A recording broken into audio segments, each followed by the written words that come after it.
নমস্কার বন্ধুরা, easy home cooking চ্যানেলে আপনাদের সবাইকে স্বাগত। আমার আজকের রেসিপি বাসন্তী পোলাও। সঙ্গে থাকবে বাসন্তী পোলাওকে ঝরঝরে বানানোর টিপস এবং সঠিক মাপ। তাই ভিডিওটি স্কিপ না করে শেষ পর্যন্ত দেখার অনুরোধ রইল এবং স্ক্রিনের নিচে বেল আইকনটি প্রেস করে আমার চ্যানেলটি সাবস্ক্রাইব করে রাখার অনুরোধ রইল। ভিডিওতে যতটা সম্ভব ক্লিয়ারলি এক্সপ্লেন করার চেষ্টা করেছি আমি, যাতে বিগিনার্সরাও খুব সহজেই এভাবে বাসন্তী পোলাও বানিয়ে ফেলতে পারে। চলুন এবার রেসিপিটা দেখে নেওয়া যাক। আমি 750 গ্রাম আতপ চাল নিয়েছি, এতে 5 জনের পোলাও রান্না করা যাবে। এই কাপটাতে করে আমি চাল মেপে নেব, কারণ সেই মাপে আমাকে জল নিতে হবে। প্রায় 6 কাপ মতো চাল নিয়েছি আমি। চালগুলো খুব ভালোভাবে ধুয়ে নিয়ে জল ঝরিয়ে এভাবে দুটো বড় থালায় চালগুলোকে আমি শুকিয়ে নেব। মিনিট 15 পরে চাল থেকে সব জল শুকিয়ে গেলে এরপরে দিয়ে দিচ্ছি 100 গ্রাম মতো চিনি। মানে এই চামচের প্রায় 12 থেকে 14 চামচ চিনি আছে। পোলাওয়ের পরিমাণের ওপর চিনিটা নির্ভর করে। 1.5 চামচ হলুদ গুঁড়ো আর 5 চামচ ঘি দিয়ে চালগুলোকে খুব ভালো করে মেখে আধ ঘন্টা ঢাকা দিয়ে রেখে দেবো। আমি এখানে সঠিক মাপটাই বলার চেষ্টা করেছি, কারণ পোলাও করতে গেলে চিনি এবং ঘিয়ের পরিমাণটা যদি সঠিক না হয় তাহলে কিন্তু টেস্টটা একদমই ভালোভাবে দাঁড়ায় না। আর আমি পুরো রান্নাটাতে 1 চামচই ব্যবহার করেছি, যাতে আপনাদের পরিমাণটা বুঝতে সুবিধা হয়। চালটা যতক্ষণ ম্যারিনেট হচ্ছে সেই সময় কড়াইতে 2 চামচ ঘি আর 4 চামচ সাদা তেল গরম করে তাতে দিয়ে দেবো ফোড়ন হিসেবে 4টে দারচিনি, 5টা ছোটো এলাচ, 6টা লবঙ্গ ও 3টে তেজপাতা। ফোড়নটা 30 সেকেন্ড লো ফ্লেমে হালকা নেড়েচেড়ে নেব। এরপরে আমি প্রায় 200 গ্রাম মতো কাজু ও কিশমিশ নিয়ে নিয়েছি। 45 মিনিট মতো এগুলোকে ভিজিয়ে রেখেছিলাম, আপনারা চাইলে না ভিজিয়েও রাখতে পারেন। ফোড়নটা হালকা নেড়েচেড়ে এরপরে কাজুগুলো দিয়ে দেবো আর কিশমিশটাও দিয়ে দেবো।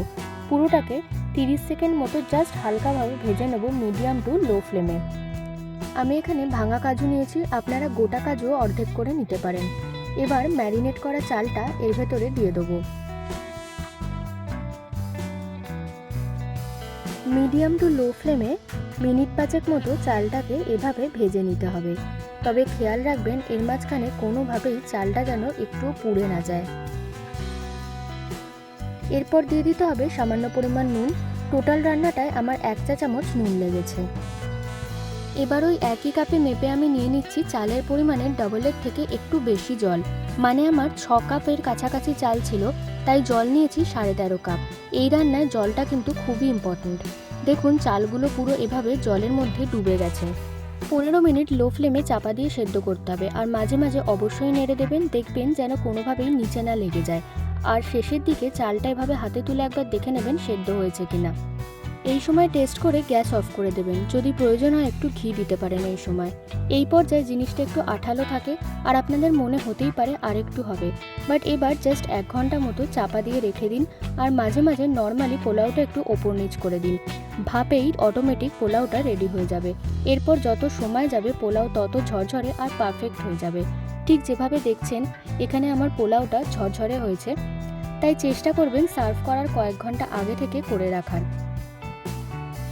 এবার এরকম একটা বাটি নিয়ে কয়েকটা কাজু কিশমিশ তাতে সাজিয়ে দিন এবং কিছুটা পোলাও নিয়ে তার ভেতর এরকমভাবে দিয়ে একটা বাটির পিছন দিক দিয়ে এরকম চেপে চেপে কিছুক্ষণ রেখে দিন।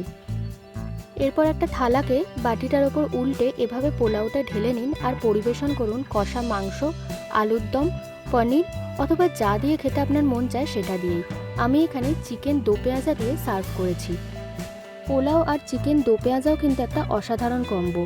ঘরোয়া উপকরণ দিয়েই কীভাবে রেস্টুরেন্টের স্বাদে চিকেন দো পেঁয়াজা আপনারা বানিয়ে ফেলতে পারেন তার রেসিপির ভিডিওর লিঙ্ক কিন্তু আমি আমার ডেসক্রিপশানে দিয়ে দিয়েছি, আপনারা সেখান থেকে দেখে নিতে পারেন। ঝরঝরে বাসন্তী পোলাওয়ের রেসিপি যতটা ক্লিয়ারলি সম্ভব আমি দেখানোর এবং বোঝানোর চেষ্টা করেছি। আশা করি আপনাদের সকলেরই বুঝতে সুবিধা হয়েছে। ভিডিওটি ভালো লাগলে অবশ্যই লাইক এবং শেয়ার করবেন এবং আপনাদের কেমন লাগলো সেটা জানাতে ভুলবেন না। আমার চ্যানেলটি একটু সাবস্ক্রাইব করবেন। সবাই ভালো থাকবেন। ধন্যবাদ।